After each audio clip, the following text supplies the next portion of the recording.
Seja bem-vindo ao podcast MG Familiar. Um podcast sobre temas pertinentes que nos fazem refletir e frequentemente com implicações para a prática clínica. E damos as boas-vindas ao nosso anfitrião, professor Carlos Martins.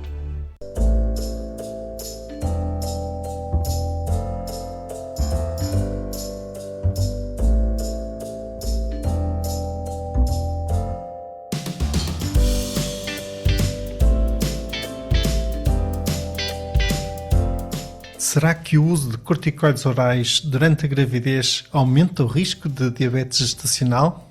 Caros colegas, esta é uma pergunta pertinente e sejam bem-vindos a mais um episódio do nosso podcast. Como bem sabeis, os corticoides orais são usados com frequência em mulheres grávidas que têm doenças inflamatórias, asma, dermatites, doenças autoimunes ou outras situações clínicas que realmente impliquem um alívio, um controle rápido da inflamação. Sabemos que os corticoides podem provocar resistência à insulina e hiperglicemia noutras populações, o que, de certa forma, alimenta uma preocupação clássica. Poderão os corticoides desencadear diabetes gestacional nas mulheres que os tomam durante a gravidez?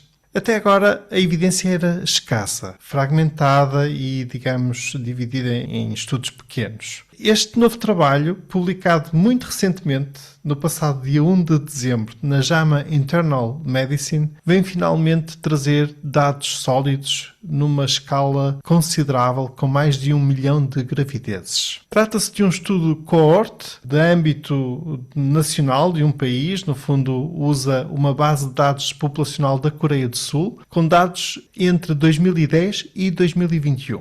Foram incluídos mais de 1,3 milhões de gravidezes com nascimentos vivos e foram excluídas mulheres com diabetes prévia ou diabetes gestacional diagnosticada antes das 20 semanas. A exposição a corticoides orais foi analisada de forma sequencial, dividindo a gestação em intervalos de 3 semanas, entre a semana 1 e a semana 27.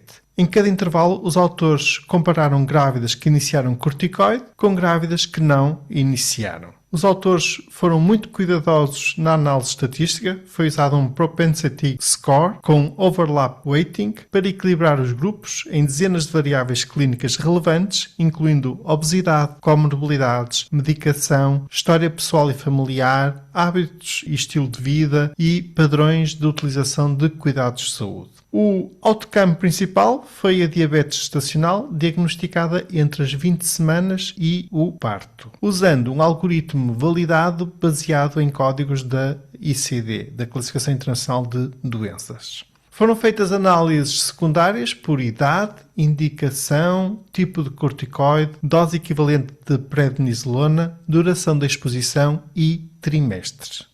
Vamos então ao essencial dos resultados. Entre mais de 1,3 milhões de gravidezes, cerca de 6% envolveram o uso de corticoides orais. No conjunto global, o risco de diabetes gestacional foi semelhante entre as grávidas expostas e não expostas. O risco relativo ajustado foi praticamente neutro, 1,01 com intervalo de confiança entre 0,99 e 1,03. Na análise por intervalos, apenas o período entre as 4 e as 6 semanas de gestação mostrou um aumento modesto do risco, com um risco relativo ajustado de 1,10. Fora isso, não se observaram associações significativas em nenhum dos restantes períodos da gravidez. As análises secundárias também não mostraram diferenças relevantes, nem a dose, nem o tipo de corticoide, nem a duração, nem a idade materna, nem a indicação clínica modificaram o risco. As análises de sensibilidade sustentaram os mesmos resultados.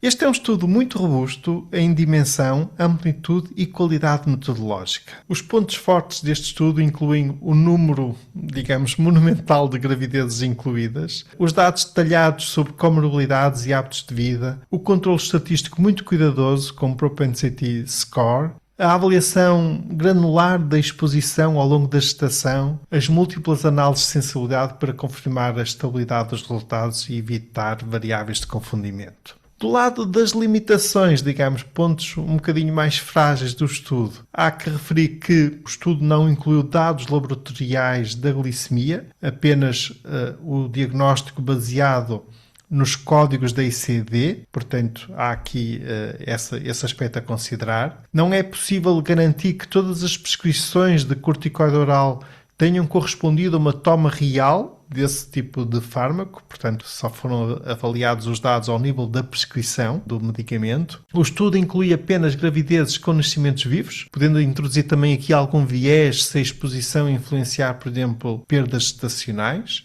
Ainda assim, podemos afirmar que o conjunto de dados é de elevada qualidade e as conclusões são coerentes, consistentes e clinicamente tranquilizadoras. No fundo, temos aqui boas notícias, colegas, e do ponto de vista de implicações para a nossa prática clínica, no fundo podemos dizer que este estudo traz uma mensagem importante. A necessidade de usar corticoides orais durante a gravidez, quando clinicamente justificada, não parece aumentar de forma relevante o risco de diabetes gestacional. Podemos tranquilizar as nossas grávidas e podemos manter a vigilância habitual sobre a glicemia, sobretudo se a grávida já tiver outros fatores de risco, mas não precisamos de medidas adicionais de vigilância nem de alerta, digamos, em relação a este aspecto. A exceção possível é a exposição muito precoce ao corticoide oral entre as 4 e as 6 semanas, onde aí houve um ligeiro aumento do risco de diabetes gestacional. Ainda é cedo para tirar conclusões definitivas sobre esse intervalo, mas vale a pena lembrar que muitas vezes essa exposição ocorre antes da mulher saber que está grávida, o que reduz, de certa forma, a aplicabilidade prática deste achado.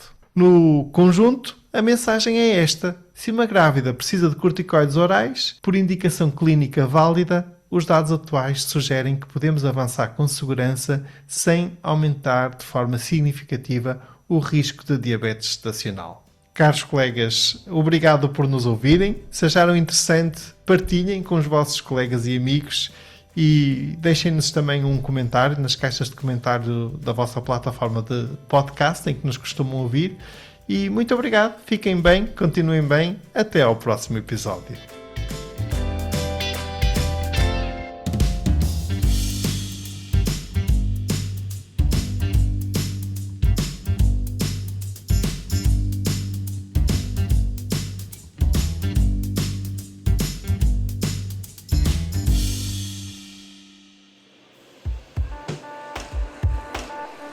E terminamos assim esta edição do podcast MG Familiar. Muito obrigada por nos ouvir. Se desejar completar a sua leitura, muitos dos conteúdos abordados neste podcast estão disponíveis em www.mgfamiliar.net. Até ao próximo episódio.